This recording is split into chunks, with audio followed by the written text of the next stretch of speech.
சென்னை ஐஐடின்னு சொன்னாவே அங்கே வந்து மான்கள் நிறையா இருக்கும் அப்படின்னு எல்லோரும் சொல்லுவாங்க. அந்த மெயின் ரோட்டில், அந்த கிண்டி கவர்னர் மாளிகை ஐஐடி மெயின் ரோட்டில் வரும்போதே கூட மான்கள் வந்து கிராஸ் ஆகும். அதனால் அந்த இடத்துல ரொம்ப கவனமாக போகணும் அப்படின்னு சொல்லி எச்சரிக்கை போர்டெல்லாம் போட்டிருப்பாங்க. நம்ம வந்து உள்ளே ஐஐடி கேம்பஸ்க்கு உள்ளே போய் பார்க்கும்போது ரொம்ப பக்கத்தில் மிக அருகில் பார்க்கக்கூடிய ஒரு வாய்ப்பு ஏற்படும். மான்கள் வந்து அங்கங்கே குறுக்க போகும் அப்படிங்கிறதுக்காக உள்ள கேம்பஸ்க்குள்ளே வந்து ரொம்ப ஸ்பீடு லிமிட்டெல்லாம் வச்சுருக்காங்க.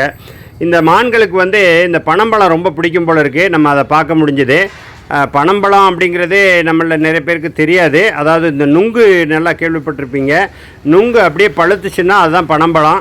அந்த பனம்பழத்தை வந்து விரும்பி சாப்பிடுது. அதை நம்ம அங்கே நேரடியாக பார்க்க முடிஞ்சுது. இறைவனுடைய படைப்பில் எல்லாமே அழகானது அப்படின்னு சொன்னாலும் கூட இந்த மான்களை பார்க்குறது வந்து உண்மையிலே கண்ணுக்கு ரொம்ப குளிர்ச்சியாகவும் அதே நேரத்தில் மனதுக்கு ரொம்ப இதமாகவும் இருக்கும். வாய்ப்பு இருக்கிறப்போ போய் பாருங்கள்.